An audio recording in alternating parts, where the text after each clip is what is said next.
Oh dear, another generic Dark Souls ranking video. I wouldn't be surprised if you had this thought. This video is not one of a kind after all.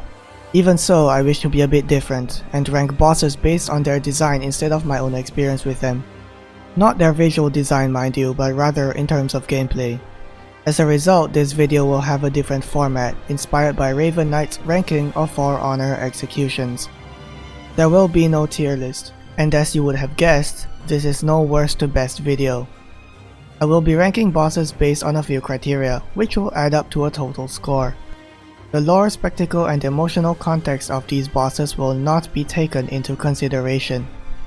The ranking will also be from the perspective of a melee build, since that's the most fun way to play the game and that is what I'm most familiar with. The criteria are as follows. 1. Health and damage. Are they appropriate for when the player is meant to encounter the boss? 2. Arena. Is it large enough to accommodate the size and mobility of the boss, while still being small enough to keep the tension high? 3. Pressure. How aggressive is the boss on average? Is pressure applied to the player appropriately to keep them on their toes without overwhelming them? 4. Attack timing. Are the attacks thrown out slow enough for the player to react, while being just fast enough to look natural? Or does the boss rely too much on gimmicks such as roll catching, delayed attacks, or long fast combos to throw the player off guard? 5. Punish windows. Is the player given enough opportunity to consistently punish the boss? 6. Creativity. How unique is the boss when compared to other bosses? If the boss is tied to a gimmick, how unique is it? Note that extra points will be given if the boss being discussed is the first occurrence of such a gimmick. All these criteria will be out of 5, which means the maximum score that can be attained by a boss is 30. Bosses with big changes in between multiple phases will be treated as separate, such as Sister Frida and Father Arundel. Let's begin with the boss that greets players in the tutorial.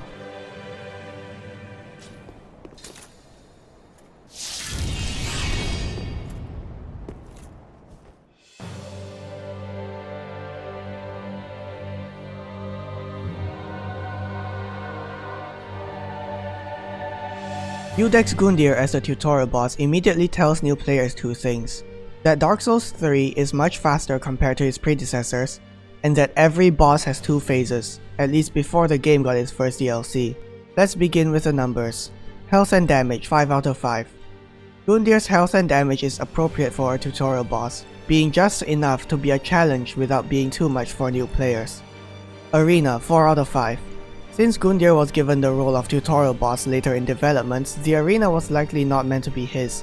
It may also have been too late to adjust its size before he was moved. Regardless, it works quite well as his mobility allows the usage of most of the arena. However, it's a bit too big and the presence of a ledge on one side is a bit questionable. Pressure 4 out of 5. Phase 1 Gundyr may do some long combos which may be overwhelming for new players. In contrast, his Phase 2 form offers considerably more breathing room. Attack timing 3 out of 5. As stated before, the first thing that players will notice from Gundyr is that Dark Souls 3 is a faster game. But he has some delayed attacks in both phases and he gets slower in Phase 2. I don't think it's a very good decision. Punish windows 4 out of 5. Gundyr leaves just enough openings in Phase 1. Phase 2 in contrast gives players quite a lot of time to hit him, especially useful when firebombs can be used to good effect. Creativity 2 out of 5. The transformation in Phase 2 was likely conceived because of Gundyr's original arena, which is located at the end of an area populated with similar looking enemies. I only wish fighting them was as fair. Considering his armored knight trope in Phase 1 and his lack of a unique identity in Phase 2, I cannot give this a high score. Final rating 22 out of 30. Gundyr is initially fast and aggressive, which would be perfect on its own, but his ranking is lower because of a weaker second phase. Nevertheless, many consider him to be one of From Software's best tutorial bosses.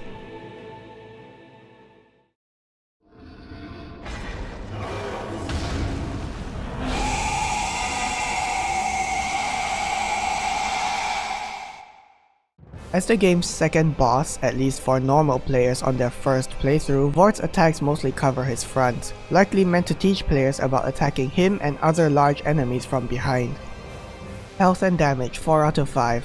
Vort does have enough health considering the player has likely leveled up a few times. However, its damage can be a bit too high considering his attacks come with bonus frost buildup. Arena 3 out of 5.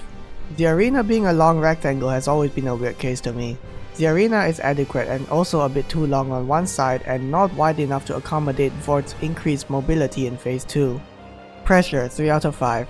The amount of pressure players face from Vort often comes down to their positioning. As such, it can either be just enough pressure or not enough at all. Attack timing 4 out of 5.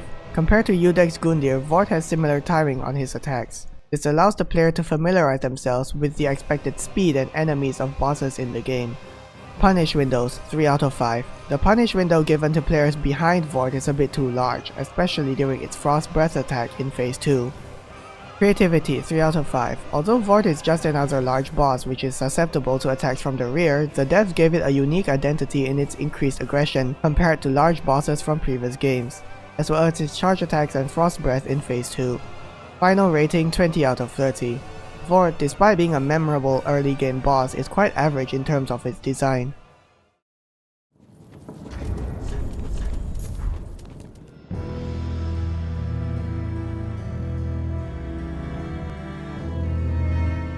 The first gimmick boss in the game relies on weak points and is too large for the camera. Unfortunately, the professional game developers at From Software have not figured out how to give it a zoom function yet, and from what I've heard about Elden Ring are still unable to. Health and damage 2 out of 5. Since its health is mostly tied to its weak points, all that must be done is to hit them until they break. As for damage, it always seemed a bit too high considering it's hard to see what the boss is doing. Arena 2 out of 5. It has no business being this large for a boss that can barely move most of the time. And I know that it has one attack where it crawls towards the player if they are too far away, which could be removed entirely if the arena was smaller. Pressure 2 out of 5. Most of the pressure applied to the player is from damage over time and its other enemies in Phase 1. As for the boss itself, it does not provide enough pressure for the fight to be enjoyable. Attack timing 3 out of 5. Most of the attacks are properly timed until the arm comes out in Phase 2. The grab attack is animated poorly and is too stiff. The arm even attacks behind the boss after it does a spin with little to no warning. It's not a good look. Punish windows 1 out of 5. The boss leaves a lot of room for players to punish it after an attack. Additionally, when one of the weak points is broken, players can run to and destroy another one without any retaliation from the boss, especially when fire damage is involved. Creativity 2 out of 5. Relying on weak points seems to be a running trope. However, unlike the amygdala from Bloodborne or Dark Intermediate from the DLC, it is the only way to fell this tree. It is a bit unique because of it, but it also gets boring quickly. Final rating 12 out of 30. Were it not for the transposing kiln, I would have skipped this boss every time.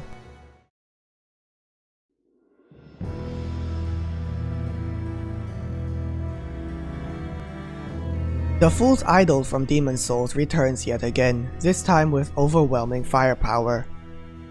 Health and damage 2 out of 5. Its health is quite appropriate for an early boss. However, this score is brought down by its pure damage output in Phase 2, which can easily one-shot players who don't have a lot of health. Arena 1 out of 5. This arena has no business being this large for a boss that does not move at all. It mostly serves to give the boss and his clones more time to spam projectiles at the player while they run towards the main boss. Also, there is little to no cover, especially in the middle, which makes Phase 2 more annoying. The Fool's Idol and even Pinwheel had appropriately sized arenas, so it's a shame that the Crystal Sage is a very different case. Pressure 2 out of 5. It greatly depends on the distance between the player and the boss, including the clones. Pressure in Phase 1 is very low, which is a big contrast from Phase 2. It does not flow very well. Attack timing 4 out of 5. Most of the attacks are just casting animations which were done quite well in terms of timing. The melee combo which can be parried is also timed well. Punish windows 2 out of 5. The player is given barely enough time to punish it in Phase 1. This is highly dependent on the number of clones in Phase 2 where the player has to deal with off-screen projectiles. Creativity 2 out of 5. As stated before, the Crystal Sage's gimmick has been done before in the Fool's Idol. As a result, the Crystal Sage is not very creative on its own. However, it is good that the clones die in one hit since they are likely illusions. Final rating 14 out of 30. The gimmick is getting old by now and the projectile spam is annoying, even more so when they come from off-screen.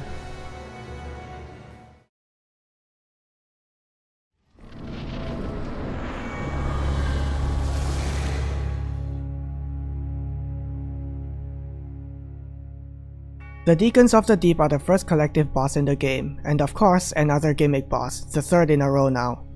Health and damage 4 out of 5.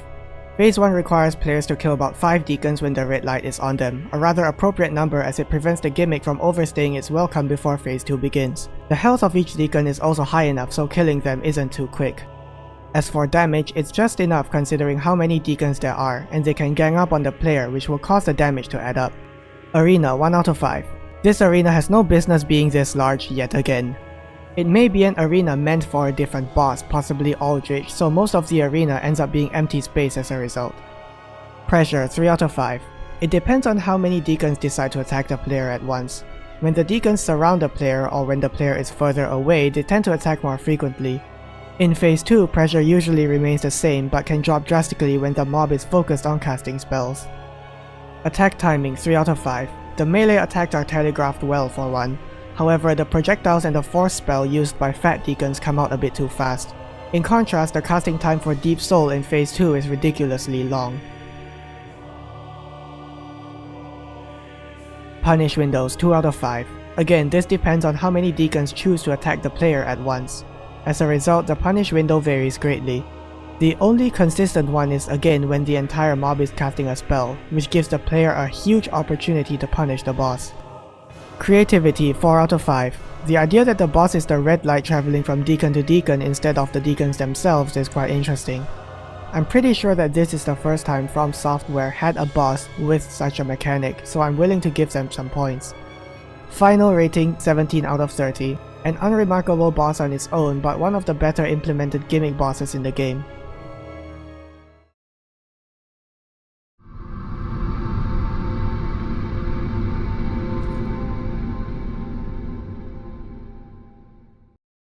The Abyss Watchers is a gank boss done exceptionally well, which is saying a lot when it can also be considered a gimmick boss. Having 3 bosses with one of them being hostile to both the player and the other 2 bosses creates an interesting dynamic unique to this encounter.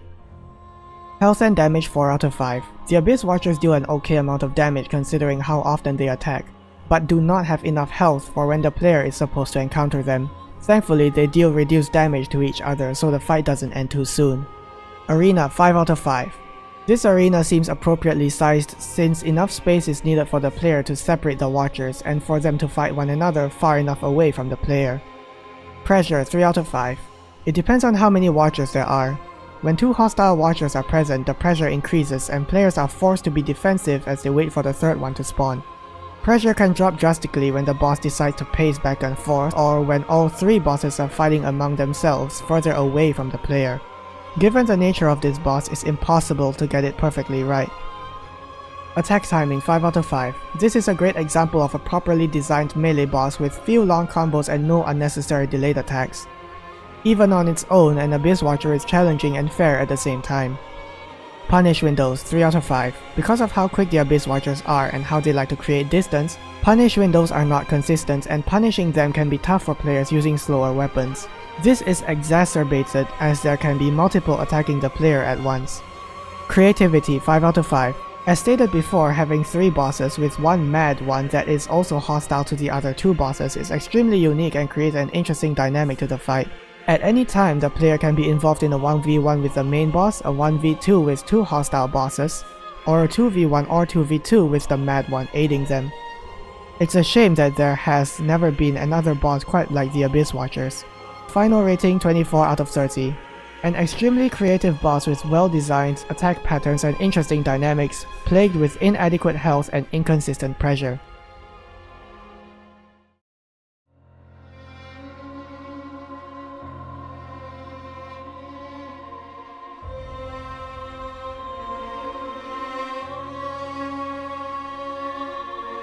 After defeating the Abyss Watchers, the Wolf's Blood and the last flame of the Undead Legion gathers into one Watcher. This is the first time that a boss becomes embered, which until now had only been seen in the Unkindled. As with all Lords of Cinder after them, the embered Abyss Watcher grows in strength.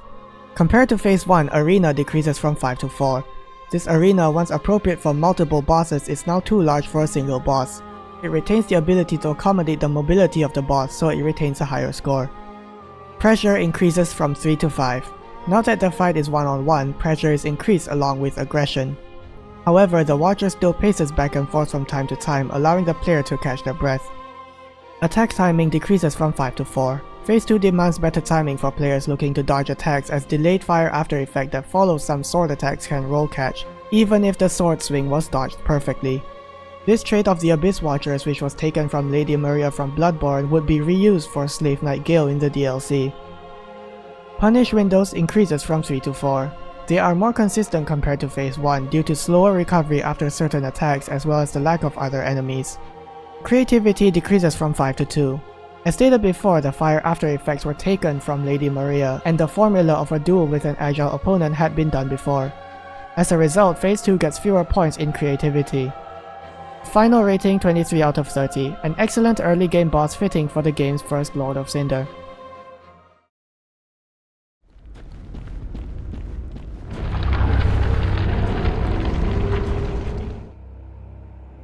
After facing the Abyss Watchers, players find themselves in the claustrophobic catacombs filled with annoying enemies. Waiting for players at the end is High Lord Volnir. Unfortunately, he is just another take on the curse-rotted Greatwood, mixed with ceaseless discharge from the original Dark Souls. Health and damage 2 out of 5. All players must do is break 3 bracelets to defeat the boss, so health is irrelevant. As for damage, it is appropriate, I guess. Arena 2 out of 5. This arena is large enough to accommodate Volnir's massive size, however it effectively gets smaller as time goes on. When Volnir decides to crawl upwards, the abyss follows him, which shrinks the arena considerably. Not to mention, it is not big enough for the numerous skeletons that accompany the boss. Pressure 1 out of 5. The boss is slow and does not have any combos. Pressure also depends on the skeletons around the arena. Regardless, most of the player's time will be spent waiting for an opportunity to even reach the bracelets while the arena shrinks over time. Attack timing 2 out of 5. His attacks are slow, which fits such a large boss. However, the overuse of delayed attacks on his sword is detrimental to the fight, not only because it screws with the player's muscle memory that had been built up to that point, but also because the bracelets are out of range when he lifts his arms. Punish windows 1 out of 5. When the bracelets are within reach, the punish window is too large.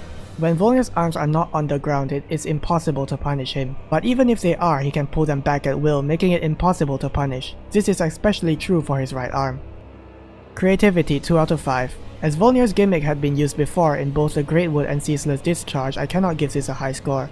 The only reason this isn't a 1 is because the shrinking arena is unique to Volnir. Final rating 10 out of 30. An overwhelmingly disappointing gimmick boss placed at the end of a claustrophobic area filled with annoying skeletons is never a good idea.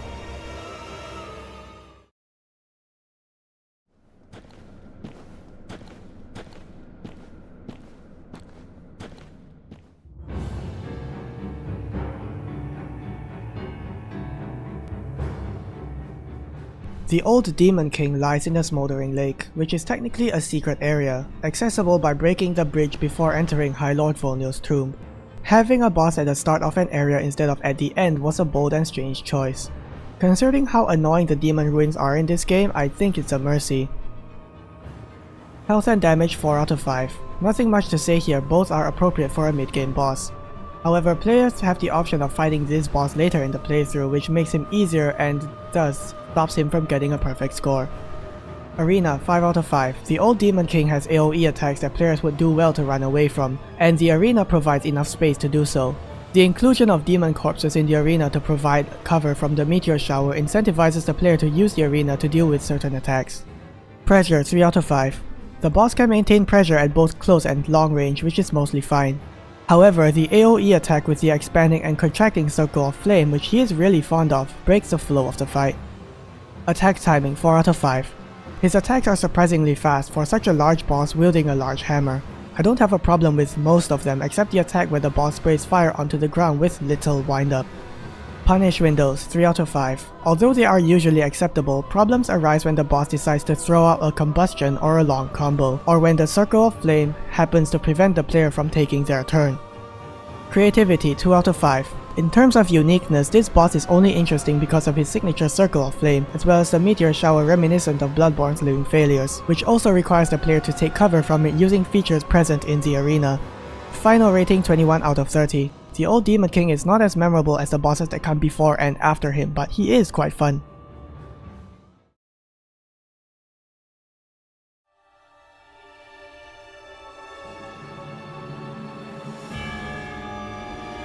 Irithyll of the Boreal Valley is a difficulty spike on its own, with poor enemy placement especially on the first half. Looking over this area is an equally challenging boss. Health and damage 4 out of 5. This mid-game boss has an appropriate amount of health, but he does a little bit too much damage for how often he attacks. Arena 4 out of 5. The Pontiff's arena is, funnily enough, across. The most comfortable part is the middle, because if the fight is not in the middle, the arena is either a bit too long or not wide enough. Besides, since the arena is a church, the pews may get in the way of the fight. Pressure 3 out of 5. As an aggressive boss by design, I'm willing to give it some slack. However, the pressure applied can be overwhelming, especially for new players. I've heard some complaining him to Elden Ring bosses because of his long combos, and I am inclined to agree. Attack timing 4 out of 5. The presence of attacks with no telegraph seems unfair, which would be accurate on paper. I thought so too, until I decided to create a character just to learn this boss. Since then, I've learned that the Pontiff is very predictable. Whenever he does an attack with no telegraph, it is always part of a combo. However, his attacks that reach behind him are a bit too quick, and he also employs a couple of ridiculously long delayed attacks. Punish windows 3 out of 5. It can be unclear as to when the player is allowed to punish him. He sometimes attacks when the player is behind him, and those who choose slower weapons tend to have a harder time against him. Creativity 2 out of 5. Pontiff's unique visual design doesn't save him from just being an aggressive boss who is susceptible to parries. Final rating 20 out of 30. He is a fun and challenging boss for the mid-game, and a nice reward for those who tolerated the numerous gimmick bosses that came before. Those who had trouble with the oppressive enemies in the area likely had trouble with this boss as well.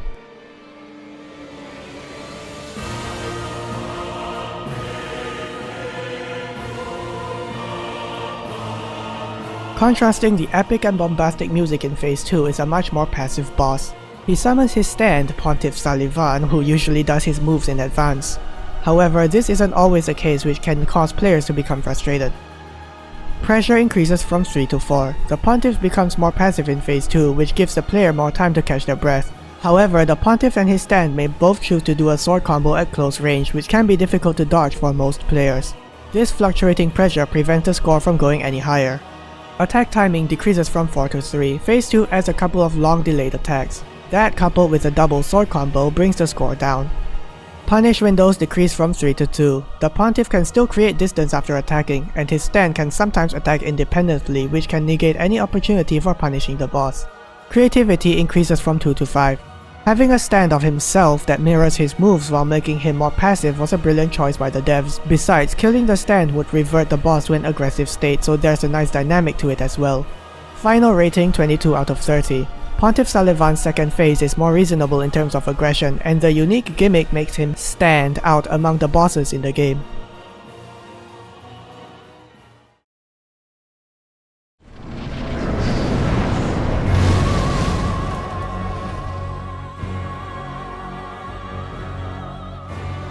At the end of Irithyll lies Anor Londo, and at the end of Anor Londo lies Aldrich in the middle of his final meal. Instead of just devouring the player, Aldrich makes his last mistake by deciding to have his boss fight take after Gwyndolin, his final victim. Health and damage 4 out of 5. Aldrich has an appropriate amount of health and for the most part a fitting amount of damage. Arena 5 out of 5. There is just enough room to reliably dodge his ranged attacks, and the arena is small enough so that running towards Aldrich doesn't take forever. Also, this unintended usage of the arena is welcome. Pressure 3 out of 5. The frequency of Aldrich's individual attacks is quite reasonable, but his attacks often overlap since he has so many projectiles. Attack timing 4 out of 5. Most of his melee and ranged attacks are telegraphed well, but this score is brought down by Life Hunt's scythe being a bit too fast for its range. Punish windows 3 out of 5. The punish windows in this fight depend on how many projectiles there are, not to mention he leaves an AoE hitbox whenever he teleports. The window increases drastically whenever he misses a melee attack, which happens quite often. Creativity 3 out of 5. He is mostly just Gwyndolin, but he teleports around the arena instead of just backwards. However, he makes it more interesting with both Gravelord's sword and Life Hunt's scythe, which give him some identity. Final rating 22 out of 30. Aldrich is the culmination of blending the ideas from 3 gimmick bosses, and his boss fight fits well with his title. The result is a well-made spellcaster who is interesting on his own. Yom, old friend. I, Siegward of the Knights of Katarina. have come to uphold justice. Let the sun shine upon this Lord of Cinder.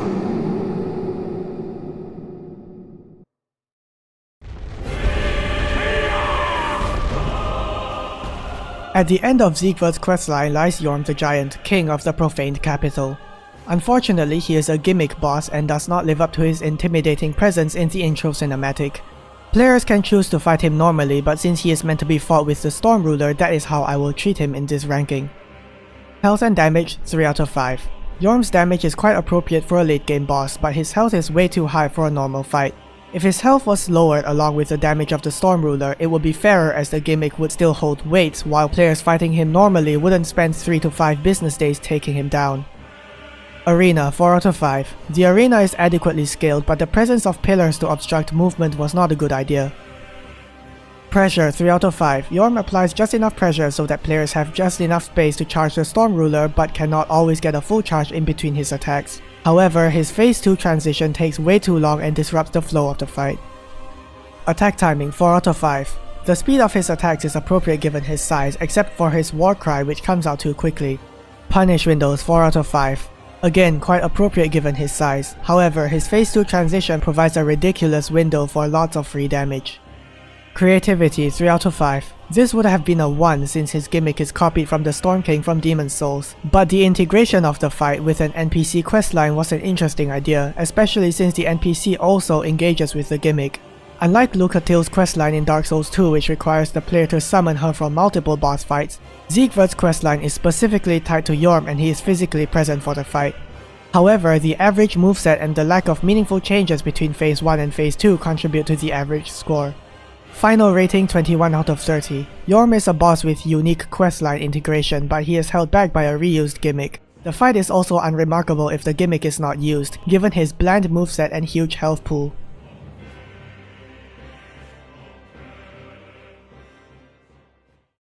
To your valor, and my old friend Yorm. Long may the sun shine. You are a true friend. Best of luck with your duty.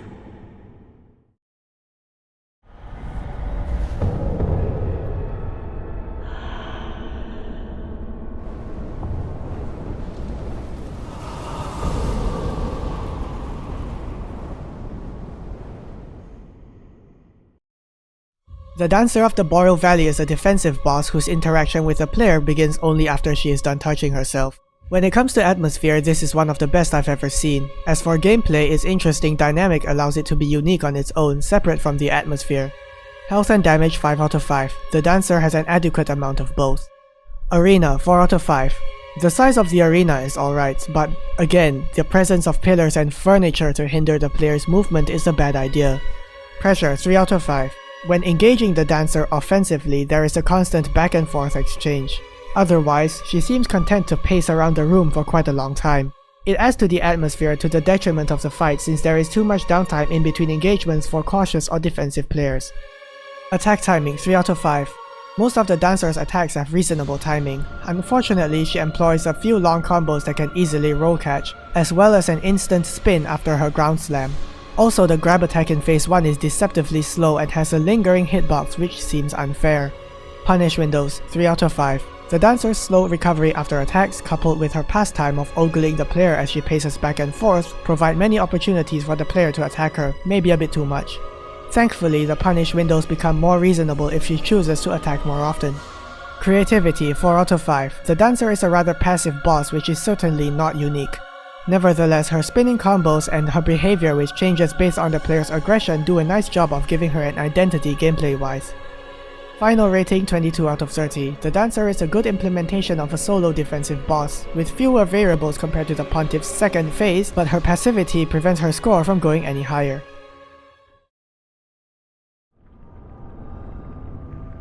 Well, I will not give him up, for he is all that I have.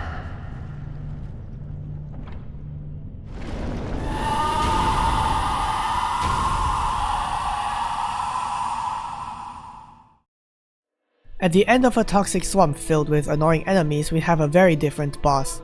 Osiros, the Consumed King, still conscious even as he becomes a dragon, clutching to an infant Great One and desperately calling out to it, hoping its power would augment his abilities.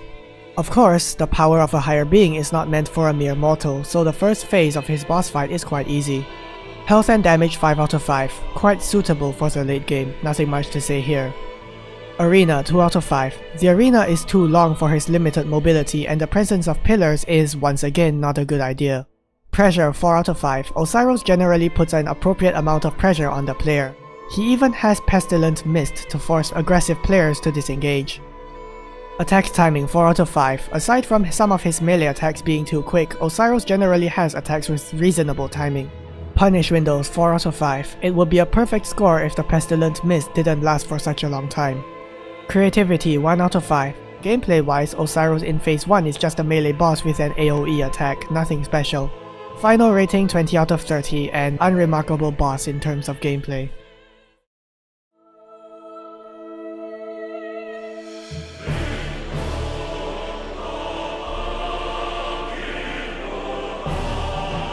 When Osiros transitions to his second phase, he smashes his invisible baby and becomes a feral beast, incapable of speech and intelligence. His moveset also changes completely, drastically altering the flow of the encounter. Health and damage decrease from 5 to 3. The charge attack especially does too much damage for how quick it is. It alone held me for at least an hour during my soul level 1 run. Arena decreases from 2 to 1. The arena is still too long, however it is now too narrow as well. Furthermore, the pillars impede movement even more in this phase as Osiros tends to move rather close to them. Attack timing decreases from 4 to 2. This phase is ruined by the charge attack alone, which not only does too much damage but comes out instantly as well. Unlike Pontiff, it's even unpredictable, so it's just safer to assume it always happens. Punish windows decrease from 4 to 2.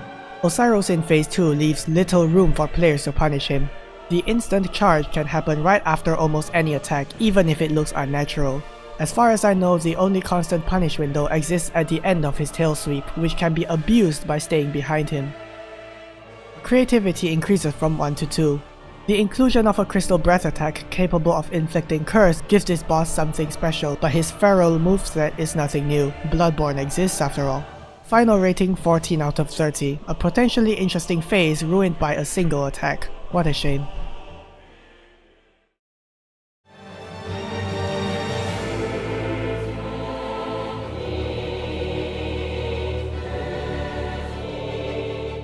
Following my least favorite boss in the game is one of my favorites, and likely one of yours as well. Putting aside the rather strange and sudden shift in boss quality, Champion Gundyr needs no big transformation like before. He simply opens his eyes in phase 2 and starts trying.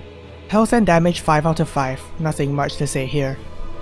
Arena 5 out of 5. The arena, once a bit too large, is now adequate for the champion's increased mobility and aggression.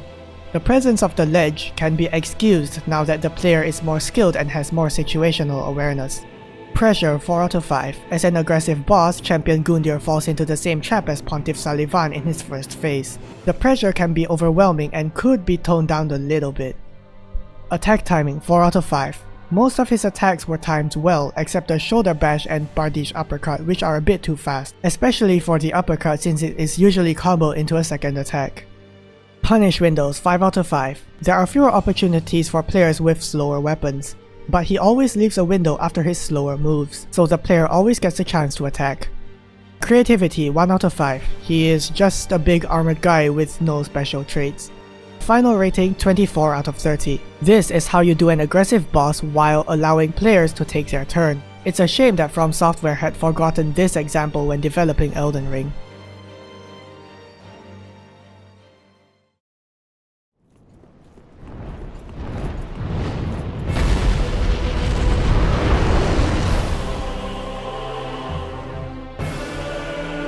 Like Ash Lake in Dark Souls 1, Archdragon Peak is a hidden area.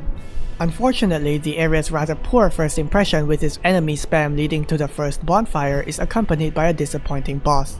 Health and damage 2 out of 5. Nothing much to say regarding health since players are meant to kill it in one hit. As for damage, I guess it's alright. Arena 1 out of 5. Unlike every other boss in the game, the arena acts as the boss. Players are meant to run to the end to one-shot the boss. Unfortunately, there are too many enemies placed in the arena, especially at the end where multiple regular enemies are supported by one with the dreaded axe and chain, and the ranged enemy that annoys the player with fireballs. Also, dropping back towards the beginning of the arena means that the player, if unassisted by a non-solution in the form of a teleport, would have to run through the arena again to reach the next bonfire, so it gets a 1 from me. Pressure 1 out of 5. The boss barely even attacks the player directly, and most of the pressure comes from the enemies, which as stated before are way too numerous.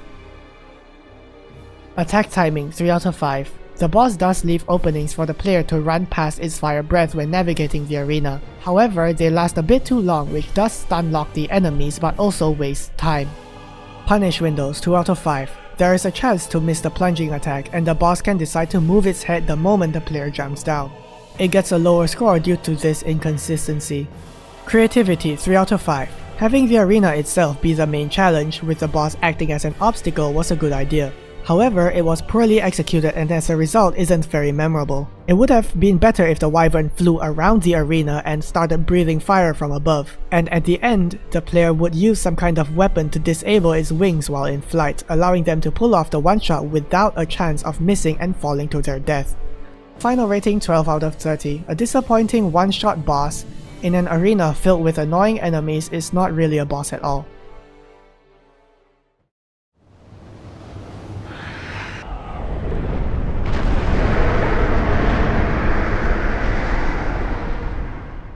Trying its best to redeem the ancient wyvern, the King of the Storm is more of a boss on its own, and acts as the first phase to one of the only good aspects of the area. Health and damage 3 out of 5. Likely meant to be a speed bump, the boss doesn't have a lot of health. However, the damage dealt is also a bit too high. Arena 5 out of 5. There is enough space for the boss to fly around and perform its attacks, and the boss doesn't really land far away most of the time. The lack of obstructions also contributes to this score. Pressure 3 out of 5. As a slower boss, it doesn't attack the player too often and relies mainly on spectacle for entertainment. It is very consistent though, so I will give it a 3. Attack timing 3 out of 5. They are consistent for a slow boss, however the presence of delayed attacks by the Nameless King brings the score down. Punish windows 3 out of 5. Just like its attacks, the recovery for this boss is slower. This gives the player time to run towards it and punish accordingly. However, the player may not get a chance if the boss decides to fly away, especially if they use a slower weapon. Creativity 3 out of 5. When it comes to design, this boss shares similarities with the Moonlight Butterfly from Dark Souls 1. They are both slow turn-based bosses where they are out of reach when attacking but defenseless when the player takes their turn. Being one of the few turn-based bosses in the series, it gets a moderate score for creativity, if only because the concept had been done before. Final rating 20 out of 30. The game tells us of Lothric knights riding wyverns into battle, and this is the closest we get to those tales. It is an okay boss on its own.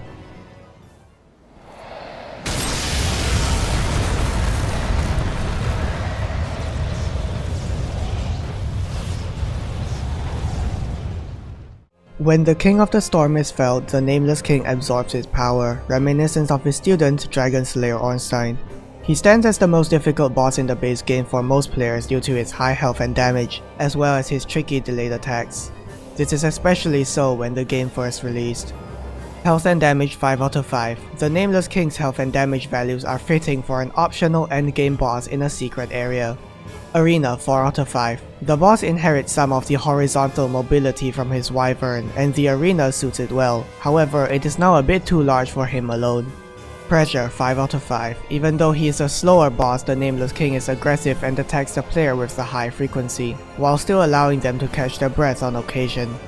Attack timing 4 out of 5. The boss uses a lot of delayed attacks which keeps it from being a perfect score. However, he was the first to do this, his entire identity revolves around the trope and his movements still look natural in spite of it, so I'm willing to give it a higher score. Punish windows 4 out of 5. The boss takes a while to recover, and players can take advantage of his delayed attacks to hit him before dodging. However, he can sometimes dash out of range and not follow up with an attack, which greatly limits the punish window. Creativity 2 out of 5. All I can think of when it comes to unique elements for this boss are two specific lightning attacks, one of which is also a weapon art usable by the player. So, even though the Nameless King is an excellent fight by himself, he doesn't bring much to the table in terms of creativity. Final rating 24 out of 30. The Nameless King is a good example for a boss that uses long delayed attacks that still look natural when the player sees them for the first time.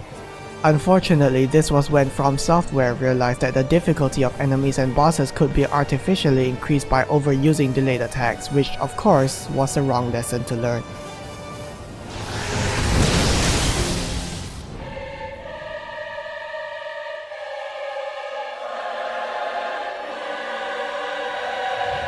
From one Dragon Slayer to another to yet another. It's implied that the user of the Dragon Slayer armor served with Ornstein himself, and we find it at the end of Lothric Castle. Health and damage 5 out of 5. As customary for the well-balanced nature of many Dark Souls 3 bosses, the Dragon Slayer armor has just enough health and deals a good amount of damage. Nothing new here. Arena 1 out of 5. For such a mobile boss, the arena sure is lacking. It takes the form of a long rectangle with a structure in the middle to impede movement, and ledges on both sides to provide a viable alternative to the homeward bone. They really did the boss dirty with this one. Pressure 4 out of 5. This is yet another aggressive boss with finely tuned pressure for the most part, until it hides behind its shield, which breaks the flow of the fight, at least for a short time. As for the Pilgrim Butterflies in Phase 2, their attacks come out just frequently enough that players have to keep them in mind without taking too much attention away from the main boss. Attack timing 4 out of 5. The boss uses a lot of quick attacks from both its axe and unfortunately its shield as well. Accompanying them are several delayed attacks, one of which happens when the boss is staggered. A good mix of both gives the boss a nice high score of 4, but it's held back by the ridiculously long delayed attacks where it holds its axe with both hands, as well as the Pilgrim Butterflies attacks in Phase 2. Punish windows 4 out of 5. Like most bosses, players are given ample opportunity to punish it. However, in Phase 2, the Pilgrim Butterflies attack can prevent the player from punishing the boss. Creativity 2 out of 5. The presence of a couple of extra enemies helping the boss with occasional attacks from outside the arena is an interesting idea, and it was executed well enough. As for the main boss itself, it's formulaic and nothing special on its own. Final rating 20 out of 30. For the most part, the Dragon Slayer armor is a one-on-one fight, with a unique gimmick in the form of occasional off-screen attacks that make the fight more interesting.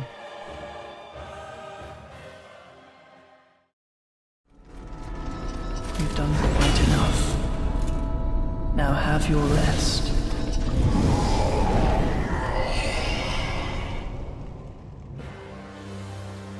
At the top of Lothric Castle, protected by a bunch of soldiers and knights allied with the angelic faiths, reside the Twin Princes.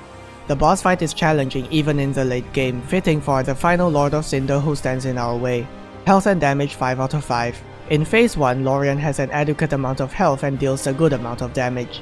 The Twin Princes also come with a unique mechanic in Phase 2. Lothric is basically a hitbox whose model is teleported to Lorien's back every frame. When Lorien is defeated, he will revive him with less health each time, probably for thematic reasons. This also shows the player that killing Lorien in Phase 2 is more useful than just giving them an opportunity to attack Lothric. Arena 4 out of 5. The arena is a bit too large, and the presence of furniture and pillars to hinder the player's movement again is not a good choice. Pressure 5 out of 5. Lorien's attack frequency is just right, and Lothric helps his crippled brother teleport, which makes the size of the arena less of a hindrance while keeping the pressure high on the player. Attack timing 4 out of 5. Most of the Twin Princes' attacks are fairly telegraphed, except the one where Lorien teleports above the player, which is too quick. Also, at the start of the fight, if the player died to this boss before, Lorien will immediately teleport to the player when they enter the arena, which always seemed really cheap to me. Punish windows 5 out of 5. Lorien gives just enough time for players to punish him, as does Lothric when he revives his brother in Phase 2. Creativity 3 out of 5. In essence, the Twin Princes is just a fight with a teleporting armored knights with a few ranged attacks and a weak spot in Phase 2. The only unique thing about this boss is the revival mechanic, which has only been used once before in the Throne Watcher and Defender in Dark Souls 2. It is also interesting how you only have to defeat Lothric in Phase 2, as if his power is the only thing keeping Lorien alive. Final rating 26 out of 30. A well-designed and memorable boss, the Twin Princess is my favorite in the game, DLCs included.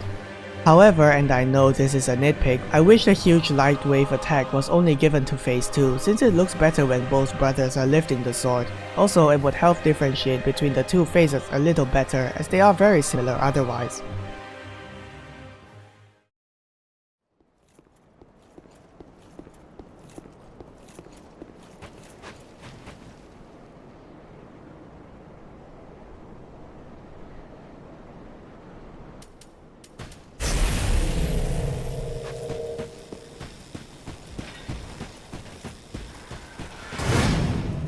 At the end of the game, we arrive at the end of the world, where all lands converge to the first flame. Even Firelink's shrine was brought so close to it as if to make linking the fire the easiest it had ever been. The first flame is as desperate to continue its reign as the Lords of Cinder were to end it, and at the final bonfire lies the very manifestation of every single being who have ever linked the fire. The first flame's final defender, the Soul of Cinder.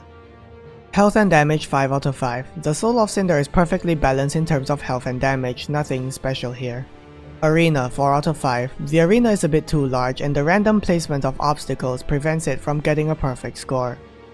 Pressure 4 out of 5. As the Soul of Cinder switches between forms in phase 1, pressure can vary. Its highly aggressive Greatsword, Pyromancer, and Spear Cleric forms are contrasted by a passive Sorcerer form, which could have used spells such as Farron Flash Sword to complement its Soul Greatsword at close range. As for phase 2, its aggression is perfectly tuned.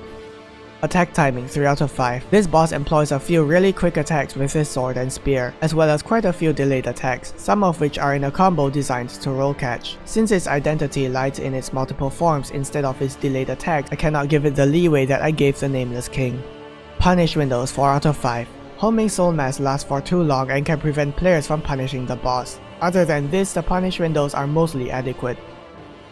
Creativity 4 out of 5. The form switching makes phase 1 unique, and I don't think From Software has ever used this gimmick before or after Dark Souls 3. The Soul of Cinder pulling out Gwyn's soul in desperation makes phase 2 less special gameplay wise, but the added lightning attacks keep things fresh for veterans. Final rating 24 out of 30. From Software has always tried their best to match gameplay with lore, especially for their boss fights. The Soul of Cinder is a great example of this, as the form switching signifies its status as an amalgamation of every player that has ever linked the fire. And phase 2 certainly makes players emotional even to this day. The execution of Soul of Cinder was great, and in my eyes it was the best way they could have ended this series, were it not for another.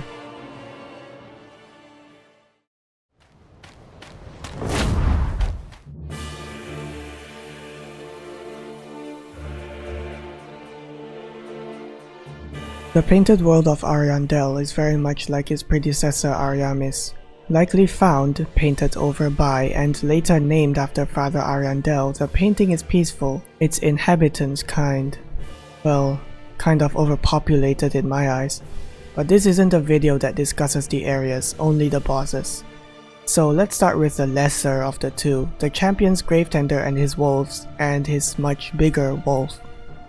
Health and damage 3 out of 5. NPCs are generally a pain to fight, not because of their health or damage, but their unpredictable nature. Regardless, the devs gave this guy way too much damage for how quick his weapon is. As for the Great Wolf, it does a little bit too much as well for how quick it is. Thankfully, their health pools are adequate for the player's expected level. Arena 3 out of 5. The arena is too large, but the presence of so many obstacles were a mistake, including the tower in the middle. I know that they look nice, that they are meant to separate the enemies and that the Great Wolf can break them. No, it is not a good excuse. Pressure 2 out of 5. This encounter takes the form of a lazy, poorly designed gank fight with wolves and an NPC in phase 1, and a slightly better gank fight with the Great Wolf in phase 2. Most players will likely kill the NPC before or shortly after the Great Wolf shows up, which alleviates the pressure put on them. It is worth noting that the NPC becomes more passive in phase 2, which means that the main source of pressure shifts to the Great Wolf. Regardless, since the Great Wolf acts like a boss on its own that demands the player's full attention, I can't give this fight a high score in this category. Attack timing 3 out of 5. The attacks of the NPC and his companions can overlap in both phases, and the Great Wolf seems a bit too fast for its size. Punish windows 3 out of 5. Again, overlapping attacks can make this boss difficult to punish. The Great Wolf also doesn't leave much room for players to damage it.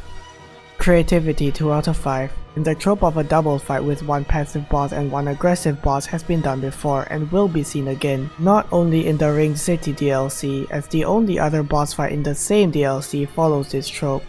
Regardless, it's very interesting how players can meet the Great Wolf before the boss fight, which if defeated will lower its health when it joins the fight. However, the moveset is the same and the health lowered is not enough to make a real difference. Final rating 16 out of 30. The Painted World of Arundel exhibits the unfortunate trend of enemy spam seen most frequently in the Scholar version of Dark Souls 2 and has 2 bosses, a fitting number for an area of its size. It's a shame that one of them is rather disappointing. Please avert thine eyes.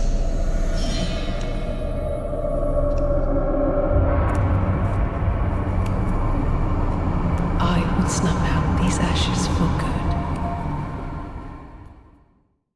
It is often said that Sister Frieda carries the DLC, as nearly everything else is disappointing, from overtuned Corvian Knights and Millwood Knights to blatant enemy spam in almost every part of the Painted World. Turns out that's not far from the truth, but she isn't perfect. Health and damage 5 out of 5, nothing much to say here. Arena 4 out of 5. Since I'm putting Sister Frieda and Black Flame Frieda together, the arena has to be ranked together as well. In Phase 1, the arena is a long rectangle, which as you should be aware by now, I really don't like. However, the presence of furniture is beneficial this time, as it helps players track her when she goes invisible and breaks them. They are also placed in a manner where they won't obstruct the player's movement. In Phase 3, the arena is suitable for her mobility and the player is given enough space to avoid her ranged attacks. Pressure 4 out of 5. Frieda is an aggressive boss and her speed and combos show it. This is balanced by her tendency to create distance after attacking or getting hit. In Phase 3, she also backs away to throw ranged attacks at the player, which gives players a little bit more breathing room. Attack timing 4 out of 5. I was about to put this at 5, but then I remembered that she uses a couple of delayed attacks in Phase 1 that are almost impossible to predict that are designed to roll catch. The same goes with her grab attack. Phase 3 on the other hand is a better example of consistent timings. Punish windows 3 out of 5. Frieda is susceptible to backstabs, especially after her more flamboyant attacks.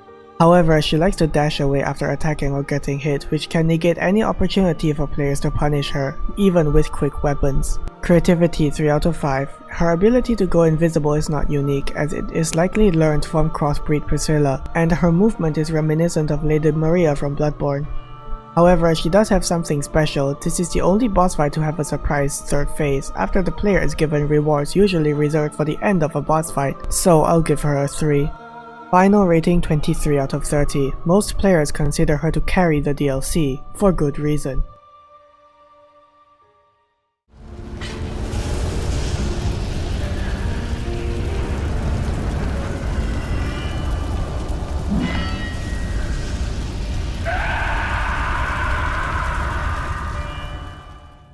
As stated before, the champion's Gravetender and his Great Wolf are a poor example for a gank fight. Sister Frieda in Phase 2 contrasts this through superior mechanics in the same DLC. Health and damage 5 out of 5. Again, these two bosses are finely tuned when it comes to health and damage. Arena 5 out of 5. Father Arundel likes to move around a lot, often in straight lines. The arena expands to accommodate him and provide space between him and Frieda so that they don't overwhelm the player with melee attacks. Pressure 5 out of 5. Sister Frieda is far more passive in this phase, opting to throw ranged attacks and heal Arundel from far away. As for Father Arundel, his melee attacks are well spaced out and his AoE and ranged attacks don't happen too often. Attack timing 4 out of 5. Father Arundel's melee attacks are a bit weird when it comes to timing. Some of them are a bit too fast and 1 or 2 of them are delayed a bit too much.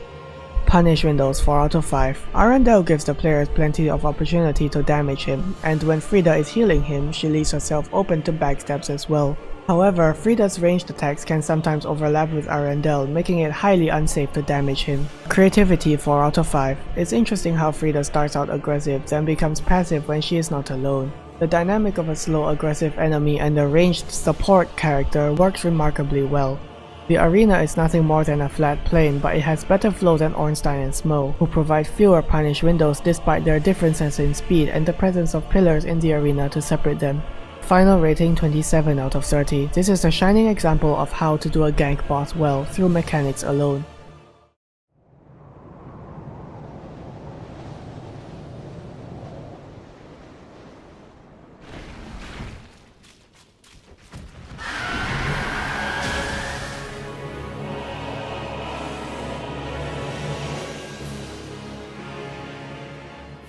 Coming right after Sister Frida and Father Arendelle, we have another example of an aggressive passive dual boss, this time with no healing involved, and they take turns. Health and damage 5 out of 5, this should be on par at this point. The twin demons are balanced perfectly well in terms of health pool and damage output, even with the toxic status effect in consideration. The player should get used to high damage by then, and besides, poison basically does nothing in Dark Souls 3, so I'd say allowing the boss to inflict toxic was a good decision. Arena 5 out of 5. The presence of obstacles is never a good idea, however the arena is so large that it almost becomes a non-issue, since the bosses can break them on their own. The size is also adequate for separating the two demons. Pressure 3 out of 5. As stated before, the demons take turns switching from their aggressive form to their passive form and vice versa. Unfortunately, there is a delay before the other one switches forms. Players have no choice but to run away from them when they are both aggressive. And the pressure decreases drastically when both are passive. It doesn't last for too long, but it's just enough to disrupt the flow of the fight. Attack timing 5 out of 5. The melee attacks are timed well, and the ranged attacks provide the player with ample warning, which is always nice to see. No one wants off-screen projectiles after all, especially if they come with a harsh status effect. Punish windows 4 out of 5. This would have been a 5 were it not for the delay in switching forms and the occasional ranged attack that prevents players from punishing the boss. Creativity 5 out of 5. I don't think From Software has ever done a boss like this before, where both share two separate movesets but take turns switching between them. Also, the second phase changes depending on which demon the player kills last, which provides some replay value. Final rating 27 out of 30. This is yet another great example of a gank boss done right. I wonder why From Software weren't able to apply these lessons to Elden Ring. They have shown us time and time again that they know how to make it work. If they ran out of time, they should have gone with one good gank boss instead of many bad ones instead, and replaced the rest with solo bosses since they're reusing content anyway. Oh well, let's hope they have learned from their mistakes.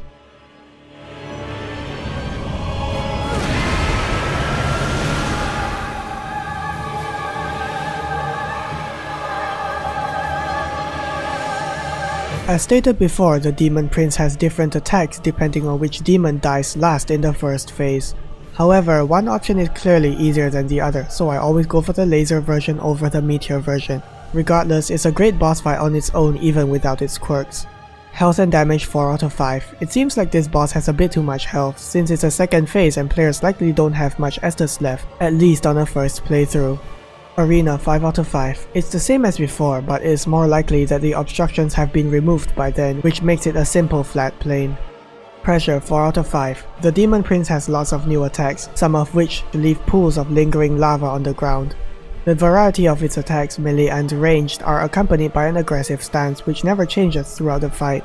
It can occasionally be overwhelming though, and that's why it gets a 4 from me. Attack timing 5 out of 5. The Demon Prince has a lot of new moves which are telegraphed well enough, especially for attacks that incorporate its ability to fly.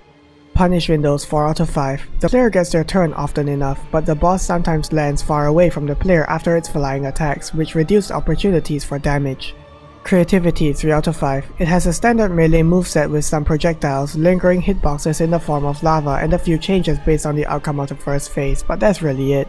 Besides, the trope of multiple movesets depending on which boss dies last or which boss is killed first has been done before in Ornstein and Smo, so I cannot give this a high score.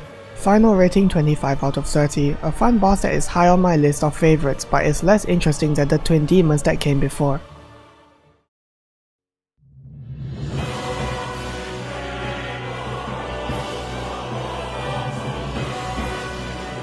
At the end of a torturous area lies the final guardian to Princess Filianore. And it's a goddamn NPC fight, and a gank fight at that. I don't have footage of myself fighting the NPC and I'm not going to play through the whole game again just to get it, so here's some footage from back when I used to do PvP in this game. Health and damage 3 out of 5. Half-Light does way more damage than he should. As for health, it's appropriate on its own, but the Painting Guardians can heal him for some reason. I don't think it was a good idea since it prolongs the fight to an unhealthy degree. Arena 3 out of 5. The size is fine, but the pillars don't do much to separate the NPCs from one another because the Painting Guardians tend to run towards the player anyway, while Half-Light can easily move around the pillars and shoot at the player with a bow if they are far away. Pressure 2 out of 5. The Painting Guardians are too aggressive, and that's on top of Half-Light with his melee attacks and special abilities. Attack timing 2 out of 5. Since there can be up to 2 painting guardians present, it is almost never a one-on-one with Half-Light. The player may deal with both melee spam and ranged spam from up to 3 NPCs at once. Fighting multiple NPCs, all of which can be faster than the player depending on the player's weapon, is never fun. I have fought multiple players with quick weapons many times and it's even worse. Punish windows 3 out of 5. Half-Light staggers easily, but he has a special homing soul mass and the ability to parry you, both of which will prevent you from damaging him, not to mention the painting guardians who can cover him when he leaves himself open. Having other NPCs support the boss is fine, but giving them a faster heal than Frida while giving them one of the fastest weapon types in the game is not a good idea. Creativity 2 out of 5. The PvP fight has been done before in Demon's Souls, and thankfully the PvP in Dark Souls 3 is way more balanced. But the NPC version is nothing new, as players have fought many NPCs in this game alone. It's not interesting enough to warrant a high score. Final rating 15 out of 30, an overtuned boss reminiscent of everything else in a ringed city. A more balanced version of the old monk when it comes to online play, but its offline version is sadly quite terrible.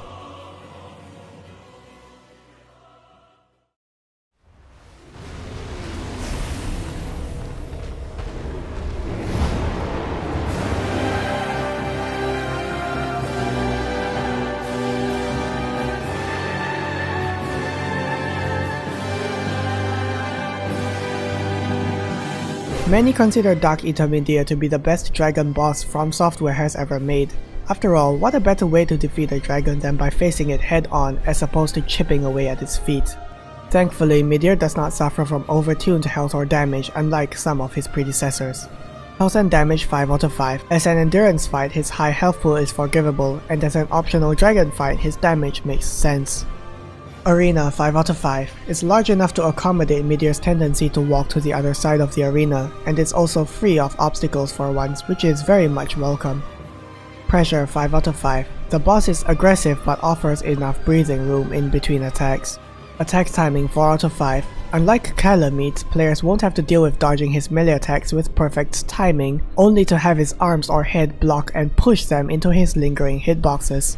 Unlike the ancient dragon, players have enough time to dodge his fire breath attacks even when they are close to him when the attack starts. The telegraph for his attacks is reasonable and consistent. There are no ridiculously quick or slow attacks, but the humanity phantoms that he summons in phase 2 can overlap with his other attacks, which can be frustrating. Punish windows 4 out of 5. The only thing preventing me from giving this boss a perfect score is that he can choose to walk to the other side of the arena twice or even 3 times in a row. When that happens, any opportunity for damage disappears. Creativity 3 out of 5. Midir has some attacks that are unique, such as the one where he flies above the arena and blankets his left side with fire, and his signature laser beam attack, of which he has 2 variants. His ability to summon humanity phantoms calls back to Manus, but the trajectory of said phantoms are different on their own. Final rating 26 out of 30. Dark Eater Midir is a formula perfected, consistent, and fair.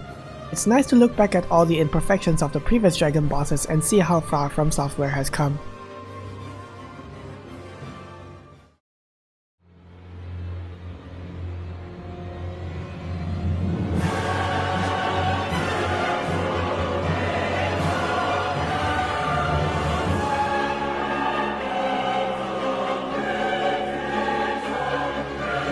At the end of time stands not a god, not a dragon, but a man, driven and kept alive only by his goal and endless determination. The final battle is of 2 nobodies, in the middle of nowhere, fighting for the fate of a new world. Quite fitting for From Software, isn't it? They wanted Dark Souls to end and spent every bit of effort to show it in this game. Gale and the environment around him are the final example. He holds up mechanically as well, giving players a great final boss fight that is one of the most memorable in all of From Software's games. Health and damage 5 out of 5. What is there of this that hasn't already been said? It's perfectly tuned. Arena 1 out of 5. The only noticeable downside to this boss fight is the arena. It's way too large and has too many slopes that interfere with hitboxes. The fight is supposed to take place in the throne room, where landing hits is more consistent, but the devs chose to have the entire area be his arena. A bold move, but a poor choice in my eyes, especially since his first phase does not incorporate any ranged attacks. I've seen people spam projectiles from range with no punishment. I've seen people summon me only to run away from the boss for minutes on end, expecting me to kill him on my own. Of course, I could with minimal effort, but of course I was not going to, so I used the arena to my advantage and had the host fight the Ringed Knight alongside Gale while I watched. Pressure 4 out of 5. He is aggressive and fair, and were it not for the arena, I would have given it a 5. In Phase 1, Gale has no ranged attacks and can never really catch up to players who run away. In Phase 2, he can summon himself to his target but takes a while to chase them down. Because of Gale's lack of ranged options as well as the optional total lack of engagement with the boss, I will push it down to a 4. Attack timing 5 out of 5. As stated a while ago, the Abyss Watchers had fire after effects following their attacks in Phase 2. This is reused for Gale in Phases 2 and 3, which tests the player's skills as dodging in the right direction along with perfect timing is key to avoiding damage. As for his attacks, they are telegraphed well and he doesn't rely on any long combos or delayed attacks. Still, he manages to pose a challenge worthy of the status of final boss. A fitting reception for a perfect score in this category. Punish windows 5 out of 5. The player is given just enough time at the end of his combos to get a few hits in, even for players using slower weapons. The punish windows are consistent as well, as he does not needlessly extend his combos. Creativity 4 out of 5. As a formulaic Armored Knight boss with mundane melee combos, Gale would usually lose points in creativity. However, he has the Way of White Corona, his repeating crossbow, a summon sign that he uses to teleport to you, as well as his Phase 3 burst attack where lightning strikes wherever the projectiles land. The inclusion of a Ringed Knight in the arena also offers a uniquely optional gank fight for players who want a more difficult experience. Final rating 24 out of 30. Slave Knight Gale is an excellent boss, brought down a little by his arena. What a shame for the final boss of the last DLC of the final entry in the Dark Souls trilogy. And there we have it for my ranking of the bosses in Dark Souls 3. Here's a chart of all the details. Of course, I cannot be impartial, try as I might, and any value depicted in this chart can be challenged freely. If you disagree with any of my assessments, you may leave a comment and tell me your opinions. Thanks for watching, and until next time.